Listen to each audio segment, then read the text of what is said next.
I think about 2 or 3 videos into my channel, you'll be able to see a pattern in which I don't particularly get with the whole blackness argument or narrative. I don't consider blackness a real thing. It's a government statistical category. That's it. It's not an ethnicity. It's not a nationality. It's there, like there is no country called black, So, I mean, I guess the closest you could come is Africa, but guess what? Africa isn't called black now, is it? No, and there's plenty of white Africans. I've come across quite a few in my travels, as well as, isn't Charlize Theron South African, if memory serves me correctly? Either ways, we have this article from Newsweek. Bots suspected of spreading tweet claiming Kamala Harris isn't black enough by Jason Murdoch. Now, before we get into this article, I want to cover this little video that they have right here. We took and accepted. We accepted Mr. Rosenstein? No, we accepted the statements in the report as the factual record. We did not go underneath it to see. Okay, so you read it right there. Kamala Harris grills Barr and gets him to admit he didn't review underlying evidence in the Mueller probe, which is one of the most disingenuous things I've ever seen in my life. Okay? Now, I have my degree in criminal justice, and I am not even about to pretend that I know all the nuance that there is to know when it comes to any individual case. I haven't studied all litigation ever. But when it comes to people in positions such as attorney generals, one thing I do know is that they have a team of lawyers that work for them and underneath them. So it's their jobs to get to all the underlying evidence. And it's Barr's job to take what their recommendations into account. So, of course, he's not going to probe every single piece of evidence because he has 1,000,003 other things to do in his position as attorney general. But this is kind of framing it. See, Kamala Harris is the establishment's golden girl, And no, it's not thank you for being a friend, travel back around the world again or something like that. Your heart is true. It's such a good song. Like, that's one of the best openings. If you threw a party and invited everyone you knew. It really is such a fun opening. But let's get into this. And I wonder why I get called Oreo. Let's get into this article. A tweet claiming Democratic presidential candidate Kamala Harris is not an American black went viral yesterday, and some believe it was given a boost by bots or given a boost from the fact that it's true. She's not a descendant, and her mother, I think her dad's Jamaican, like super Jamaican, and her mom's, I think Asian. So yeah, I mean, you're not a descendant, and there's nothing wrong with that. But to pretend as if that struggle's in your blood, that struggle is something that, oh my goodness, my ancestors went. No, they didn't. Sit your ass down. A mass of duplicate messages was pushed by accounts on Twitter after the senator commented on her race during the Democratic debate yesterday. The tweet, penned by a political commentator, says Harris is half Indian, half Jamaican, and alluded that she was robbing American blacks of our history, quote unquote, and that's 100% true.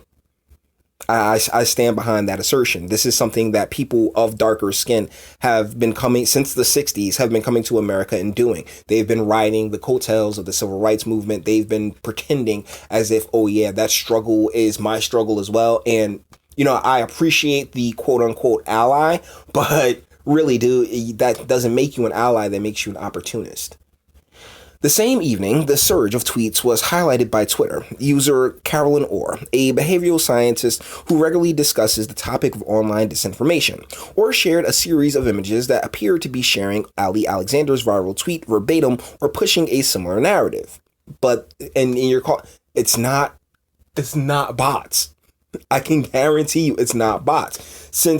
Here's one of the things, since the reparations conversation has really been dying down, there's a lot of people really getting hip to the fact that, yeah, that history, that struggle, that honestly, I don't even think 13% of American quote unquote blacks, that they underwent during slavery, Jim Crow, and all these other eras when I was having, they're realizing that, yeah, this has been exploited. This has been really taken and run amok with. And now the antennas are up and they're like, oh, wait, no, that's nonsense. That's BS. And I am amongst them. I will not lie. What a weird coincidence that a group of accounts starting with Ali decided to tweet the exact same thing about Kamala Harris within minutes of each other last night, or noted. It's everywhere, and it has all the signs of being a coordinated artificial operation. Alongside images of the tweets, which also went viral, she added, efforts to attack Kamala Harris' race have been around for a while, but a huge volume of tweets pushing this manufactured narrative, it's the truth.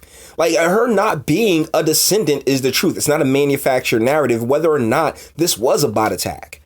Appeared tonight, right after Kamala pointed out she was the only black woman on stage. This is, I don't know. Let me see. I don't see Ali in that name.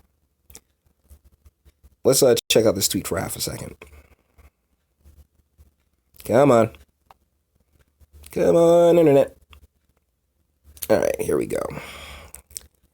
Starting with Ali. So this is Ali, an American black. So I guess this is the main one. But they all don't.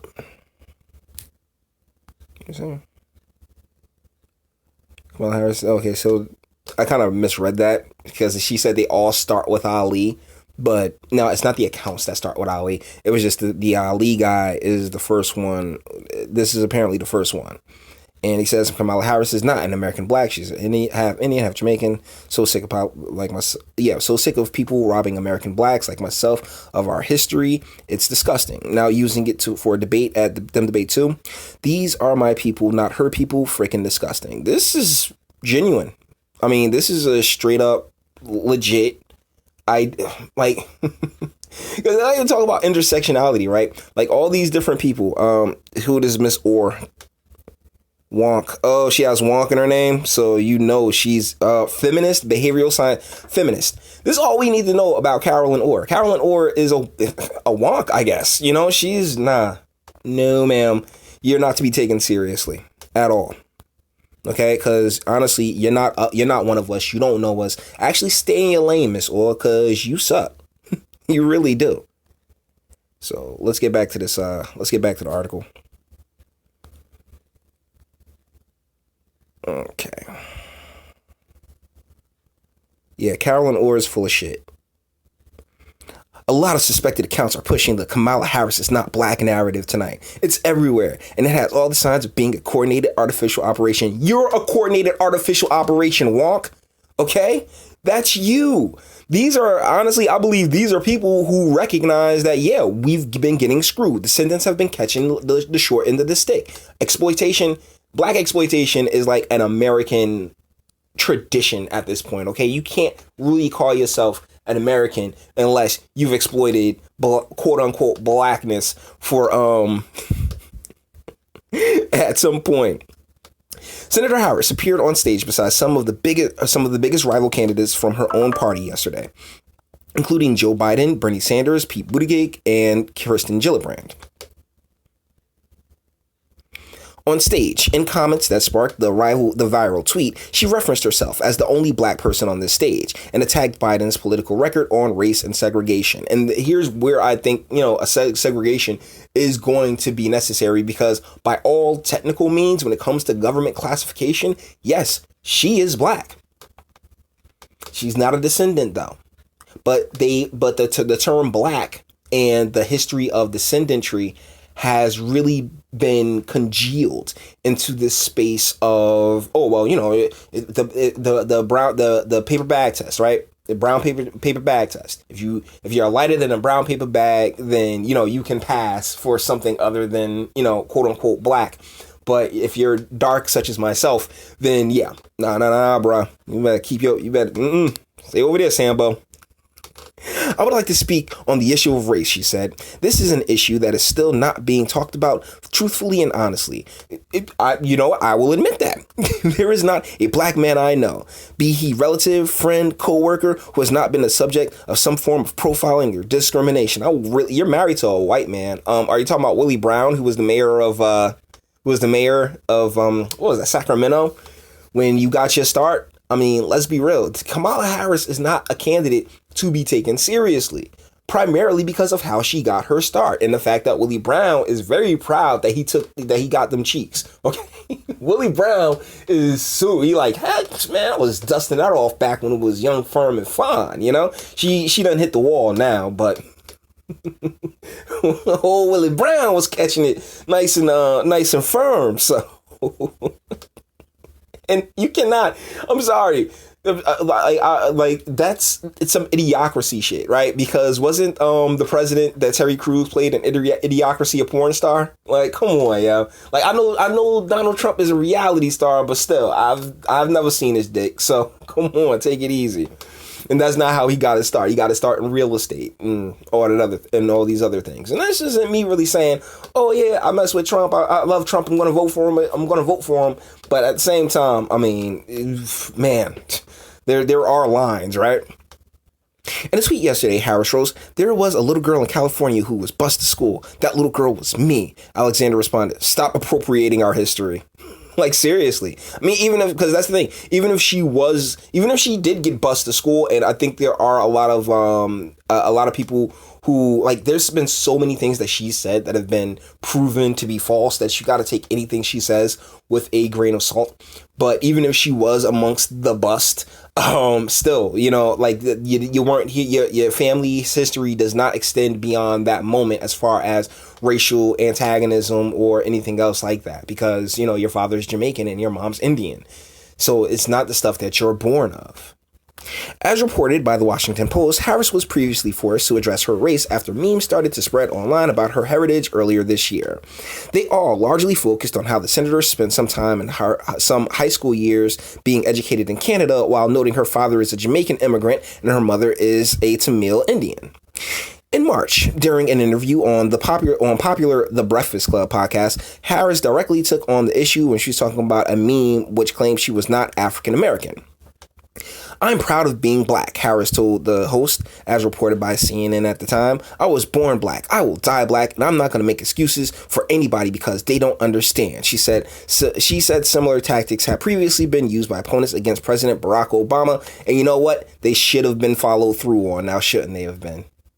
I personally believe that during Barack Obama's tenure as president, urban communities, like the poverty rate in urban communities tripled. So yeah, we definitely do need to be far more discreet and discretionary in who we allow or to say or claim us in our history. Yeah, you were born black, but you're not a descendant, ma'am, at all.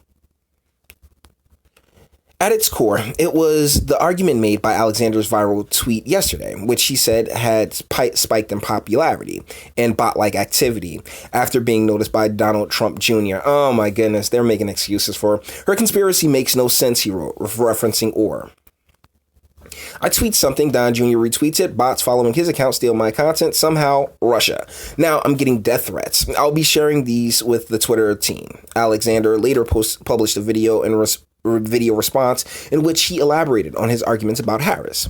The issues of bots, which are typically designed to amplify a message, dominated the political discourse in 2016 in the run-up to the presidential election, as analysis increasingly suggested that Russia had been attempting to meddle in U.S. politics using social media platforms and coordinating leaking. And I think that's the end of the article. But yeah, come to find out, it's been Google the entire time, right? Like, Google's the one that wants to ensure election outcomes. And Twitter, I remember Twitter knocking Sargon of Akkad's account, his party account off, or his campaign account off of their platform. The apocalypse, the censorship has just been through the roof, and now they're doing the whole antitrust thing when it comes to Google. So yeah, as much as I would love to be like, oh my goodness, more Russia, I cannot, because it really has been coming from within. Like, the issues that America faces, like, I believe our gravest issues come from within, and about 30, 40 years of misinformation, disinformation, and just terrible policies really having a detrimental effect on the American populace, you know? So I think this is about a good enough place to wrap up this video. All the internet stuff. Like it if you liked it. Sub or dislike it.